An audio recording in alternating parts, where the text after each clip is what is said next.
राजर्षि जनक महामुनि श्री अष्टावक्र जी का दर्शन सत्संग करके राजधानी के लिए प्रस्थान करते समय घोड़े की बाईं ओर लटकते रिकाब में अपना बायां पांव डाल चुके थे। पीठ पर बैठने के लिए अभी दाहिना पांव उठाया नहीं था। इतने में श्री अष्टावक्र जी की धीर गंभीर प्रसन्न वाणी प्रतिध्वनित हो उठी। अरे राजा, तू नित्य शुद्ध बुद्ध मुक्त अद्वितीय चिद ब्रह्म है। देह को अपना आत्मा मानकर झूठ मूठ भवाटवी में भटक रहा है। यह तो अज्ञान का जंगल है, तुझसे अन्य अमंगल है। लगा दे अज्ञान के जंगल में आग। न राग, न भाग, न संग्रह, न त्याग, बस तू ही तू है। राजा ज्यों का त्यों अवाक देखता ही रह गया। ये क्या? मैं ही अद्वितीय ब्रह्म हूं। धन्य है, धन्य है। राजा कृतकृत्य हो गया। कुछ जानना करना छोड़ना पाना शेष नहीं रहा। निर्द्वंद्व निर्भय एक क्षण में कल्पित अनादि आवरण भंग हो गया। नित्य सिद्ध असंगता प्रकट हो गई। जब दूसरा है ही नहीं तो आसक्ति एवं विरक्ति भी किससे? अध्ययन काल में श्री अष्टावक्र गीता दृष्टिगोचर हुई। इतनी सरल, इतनी ललित, बोल बोलकर श्लोक पढ़ने में आनंद आता। सचमुच सत्य अवक्र है, टेढ़ा नहीं है। उसमें कोई दाव पेंच नहीं है। इसके निरूपण में भी कोई दाव पेंच नहीं है। उसमें किसी प्रकार की माइक अथवा प्राकृत ग्रंथि नहीं है। अष्टधा प्रकृति के जोड़ तोड़ मोड़ से सर्वथा विमुक्त है। उपनिषदों में सावधान रहकर ध्यानपूर्वक तात्पर्य ढूंढना पड़ता है। अद्वैत सिद्धि, चित्सुखी, खंडन एवं धिक्कार आदि बड़े बड़े ग्रंथों में परमत के निरसन एवं आक्षेप प्रतिक्षेप पर ही दृष्टि अटक जाती है। कभी कभी दृष्टि भटक भी जाती है, परंतु अष्टावक्र गीता जिज्ञासु के हृदय को तत्क्षण प्रकाशित कर देती है और विशुद्ध अनुभव रस को अपने स्वरूप के रूप में ही निरावरण कर देती है। एक कथा और सुनी थी। राजा जनक अपने महल में शयन कर रहे थे। उन्हें स्वप्न हुआ, अद्भुत स्वप्न। वे एक दीनहीन भिक्षुक हैं। 3 दिन तक खाने पीने को कुछ नहीं मिला। कहीं से किसी प्रकार चावल दाल मिले, मृत्तिका पात्र में पकाने लगे। उसी समय लड़ते हुए 2 बैल वहां आए। वह खिचड़ी नष्ट भ्रष्ट हो गई, नींद टूट गई और स्वप्न के दृश्य अदृश्य हो गए। महल, पलंग, रात्रि का सुख शयन सब ज्यों का त्यों मिला। प्रश्न उठा, यह सत्य कि वह सत्य? अर्थात जो स्वप्न देखा वह सत्य या जागृत में देखा वह सत्य? राजा जनक की सभा में आने लगे, विद्वान होने लगे। प्रश्न समाधान। समस्या रही ज्यों की त्यों, यह सत्य कि वह सत्य? अंततोगत्वा श्री अष्टावक्र महामुनि पधारे। उनके टेढ़े मेढ़े शरीर, विचित्र रंग ढंग, लुढ़कते हुए चलना आदि देखकर सभासद हंसने लगे। राजा जनक को भी हंसी आ गई। अष्टावक्र जी ने धीर गंभीर स्वर से पूछा, आप लोग किसको देखकर हंस रहे हैं? शरीर के उपादान अर्थात पंचभूत, परमाणु, प्रकृति, माया या पर ब्रह्म को? भाई, उसमें तो कोई भेद नहीं है। सबका मूल मसाला एक ही है। यदि बनाने वाले परमेश्वर पर हंस रहे हो तो उसकी रचना, उसके कला कौशल को देख देख कर आनंद लेने को है। उसकी हंसी उड़ाने का कोई कारण नहीं है। संपूर्ण सभा में गंभीरता छा गई। इस बेडील डॉल के बालक ने कमाल कर दिया। सत्य तो यह है कि ज्ञान किसी आकृति की अपेक्षा नहीं रखता और न तो व्यक्ति विशेष के पराधीन ही है, वह स्वयं प्रकाश ही है। बात यह थी कि वरुण लोक में बड़े बड़े विद्वानों की आवश्यकता थी। वरुण ने अपना एक विशिष्ट विद्वान जनक की सभा में भेज दिया। वह शास्त्रार्थ में जिस किसी को पराजित करता उसे जल में डुबो दिया जाता। वरुण के दूत उसको आदरपूर्वक आयोजित सभा में ले जाते। उन्हीं डुबोए हुए विद्वानों में अष्टावक्र के पिता कहोल, आर्षि भी थे। जब अष्टावक्र को यह ज्ञात हुआ तब वे राजा जनक की सभा में पधारे और वहां यही प्रश्न ही था, यह सत्य या वह सत्य? विद्वद वृंद इस प्रश्न का उत्तर देने में असमर्थ था। अष्टावक्र जी ने घोषणा कर दी, न यह सत्य न वह सत्य।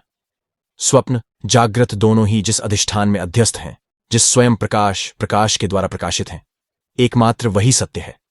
सत, अधिष्ठान एवं चित्त प्रकाश दोनों एक ही है और वह अपना आत्मा ही है। यह, वह, मैं, तुम, ये सब व्यर्थ हैं, मिथ्या हैं। वरुण लोक का यज्ञ समाप्त हो चुका था। कहोल, आर्षि मुक्त कर दिए गए थे। महामुनि अष्टावक्र की जय हो के नारों से संपूर्ण सभा मंडल गूंज उठा। उसी अष्टावक्र मुनि ने यह गीता राजा जनक को सुनाई थी। प्रश्न तथा उत्तरों पर गंभीरता से विचार करने पर स्पष्ट रूप से ज्ञात होता है कि यहां अष्टावक्र गीता में गुरु और शिष्य दोनों ही तत्वज्ञ हैं। जिज्ञासुओं के कल्याण के लिए ही गुरु ही शिष्य का कल्पित भेद बनाकर सूक्ष्म वस्तु का निरूपण किया गया है।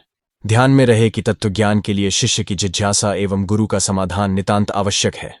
यदि शिष्य दृश्य विषयों के चिंतन में ही लगा रहेगा तो उसके विचार तत्वस्पर्शी या तत्वदर्शी नहीं होंगे। जो बंधन के हेतु हैं उन्हीं को विषय कहते हैं। जितना जितना विषयों को त्याग होता जाएगा, त्याग करने वाला विषयों के भार से मुक्त होकर अपने शुद्ध स्वरूप में विराजमान होगा। त्याग करने वाले को ही आत्मा का ज्ञान होता है, क्योंकि त्याग के अनंतर जो शेष बचा रहता है वह प्रत्यागात्मा ही परमपद है। जैसे अधिष्ठान में अच्छाई बुराई का कितना भी अध्यास किया जाए, परंतु वह अध्यस्त विषयों पर किंचित भी विरोध निरोध नहीं करता, उसी प्रकार संसारियों के द्वारा माने हुए अपराधियों के प्रति क्षमा, सरलता जीवन में आनी चाहिए। दया का अर्थ है किसी को अपने आत्मा से अलग मानकर क्रूरता नहीं करनी चाहिए। ब्रह्म के समान ही अपने में शांति, संतोष एवं अबाधित सत्यता का अनुभव करना चाहिए। जो ज्ञानियों का अनुभव है उसी को लक्ष्य में रखकर जिज्ञासु की साधना होती है। इसका अभिप्राय यह है कि अंतःकरण यदि शुद्ध हो तो श्रवण मात्र से ही तत्वज्ञान हो जाता है। अष्टावक्र मुनि का कहना है कि आप अपने को पंचभूतों के साक्षी के रूप में जानिए। मुक्ति का एकमात्र साधन यही है। साक्षी का अर्थ इस प्रकार समझिए कि आप संसार को इंद्रियों के द्वारा देखते हैं, मन के द्वारा अच्छा बुरा अपना पराया मानते हैं। यह मिट्टी पानी है, ऐसा ऐन्द्रिक ज्ञान है। यह उचित अनुचित मेरा तेरा है, ऐसा मानस ज्ञान है। काम क्रोधादि साक्षी भाष्य हैं। इसी प्रकार स्वप्न एवं सुषुप्ति की भी स्थिति है। इन्हें बिना किसी इंद्रिय के और बिना मन के साक्षी देखता है, अर्थात ये सब बिना किसी करण के ही प्रकाशित होते हैं।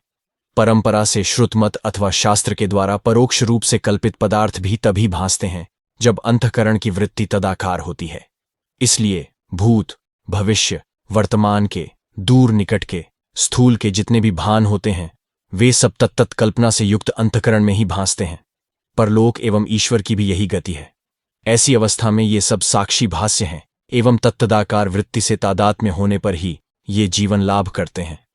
इनकी सत्ता एवं स्फूर्ति साक्षी की ही अविद्यामूलक भ्रांति के कारण पृथक प्रतीत होती है।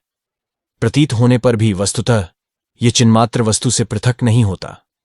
अष्टावक्र मुनि कहते हैं, किसी भी वस्तु का ध्यान मत करो, समाधि मत लगाओ, दूसरे का अन्वेषण मत करो। तुम अपने को जानो कि अपना आपा क्या है।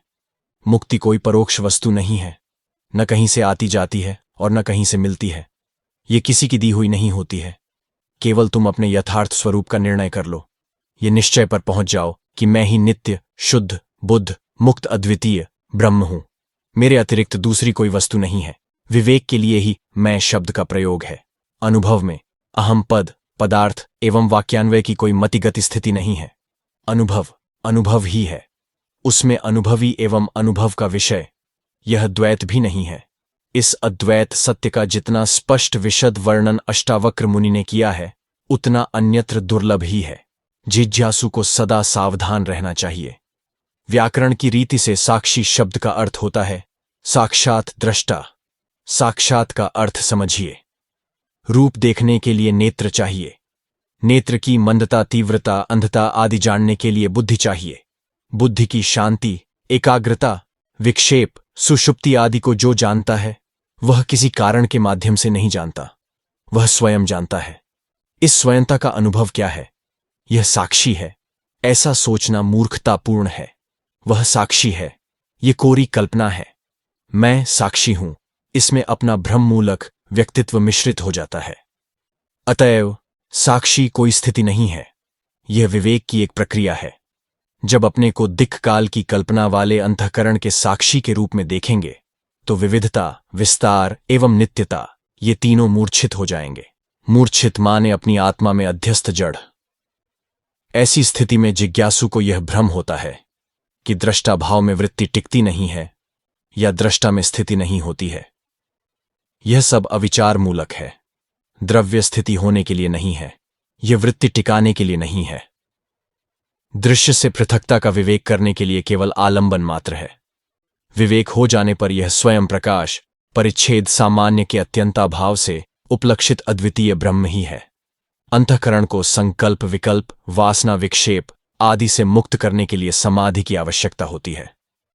परंतु जो अंतःकरण का अधिष्ठान चेतन है, स्वयं अनुभव स्वरूप है, उसको अनुभाव्य बनाने के लिए समाधि नहीं लगाई जाती।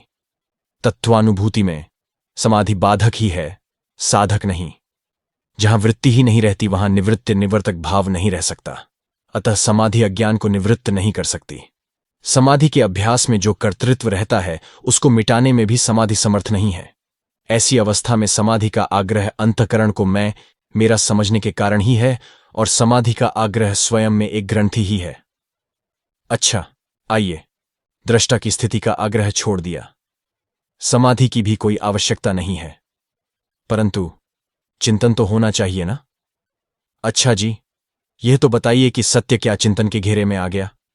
चिंतन सत्य को भी चिंताकार बना देगा, अर्थात आप जैसा चिंतन करेंगे उसी के आकार में सत्य भासने लगेगा। अतः बाह्य अर्थ विषयक वासना के अंतर्वेग की निवृत्ति में उपयोगी होने पर भी अनुभव में चिंतन की कोई अपेक्षा नहीं है। चिंतन द्वितीय का होता है, अप्राप्त का होता है। जहां जब कोई कुछ द्वैत है ही नहीं तो चिंतन क्या? ध्यान का प्रकृष्ट सर्वोत्तम निरुक्तर निरतिशय स्वरूप क्या है, जिसमें झाता रूप अहम और झेय रूप इदम न हो? इसी का नाम है प्रज्ञान। प्रज्ञान अर्थात अंतःकरण रूप उपाधि के संबंध से सर्वथा विनिर्मुक्त ज्ञान। वही है अपना स्वरूपत्वम पद का लक्ष्यार्थ। यही है साक्षात ब्रह्म। भेद छेद विशेष माया अविद्या द्वैत सबसे रहित ब्रह्म। ब्रह्म का साक्षात्कार नहीं है, असाक्षात्कार के ब्रह्म की निवृत्ति से उपलक्षित स्वयं। आश्चर्य है, आश्चर्य है। आत्मा शुद्ध अद्वितीय ज्ञान स्वरूप है। शुद्ध चिद्वस्तु चिन्मात्र द्वैत की तो गंध ही नहीं है। मैंने अपने को न जानकर ही देह को आत्मा मान रखा था। यह परिच्छिन्न जड़ अनेक द्रव्यों का समूह कथमपि आत्मा नहीं हो सकता, परंतु मैंने इसी को आत्मा मान लिया है। इसी में कल्पित इंद्रिय रूप नेत्रों से देख देख कर बड़ा भारी भूतों का समूह बना लिया। देह को आत्मा मानना और देह के झरोखे से अनेकता को देखना, यह सब मोह का ही विलास है। जीव जगत के जितने भेद हैं वह सब अपने को परिच्छिन्न देह मानने के कारण ही है। जब आत्मा आकाश का भी प्रकाशक चिदाकाश ही है तो उसके किस अंश में यह प्रपंच अध्यस्त है?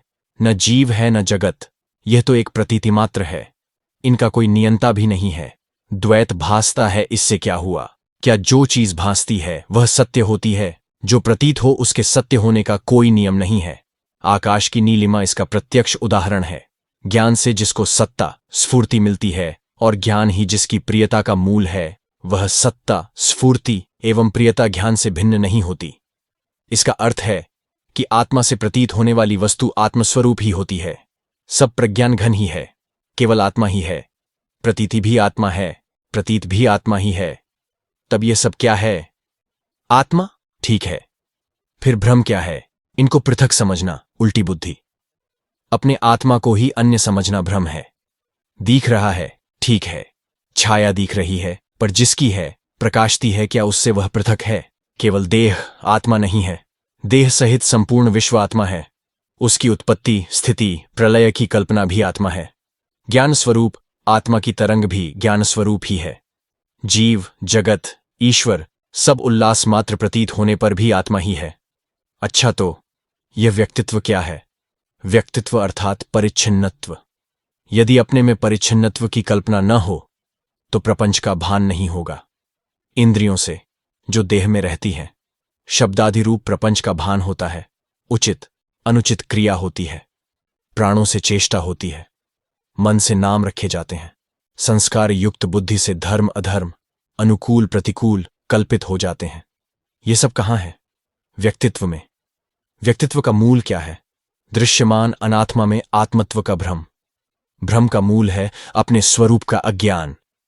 वस्तुतः यह अज्ञान कुछ भी नहीं है, परंतु जब तक व्यक्तित्व में अहम भाव है तब तक मैं अपने को ब्रह्म नहीं जानता, ऐसी प्रतीति होती है। प्रतीति चाहे जो हो, उसका विषय मिथ्या ही होता है। अज्ञान निवर्तक होने से ही ब्रह्मात्मैक्य ज्ञान उपयोगी है, अन्यथा अपने स्वरूप में ज्ञानाज्ञान का भेद भी कल्पित ही है। अज्ञान दशा में व्यक्तित्व की शुद्धि आवश्यक है। वह शुद्धि क्या है? वह शुद्धि यह है कि विवेक से देखने पर जिस जिसका मैं साक्षी हूं वह मेरा स्वरूप नहीं है। न वह सुख है, न चेतन है, और न तो उसकी अबाधित सत्ता ही है। जब उसका कोई सत्य महत्व ही नहीं है तो उसके प्रति राग द्वेष का कोई प्रयोजन नहीं है। राग द्वेष शिथिल हुए बस निश्चिंत, हो सो हो, दिखे सो दिखे, दृश्य के संबंध में कुछ भी ध्यान धारणा करने की आवश्यकता नहीं है।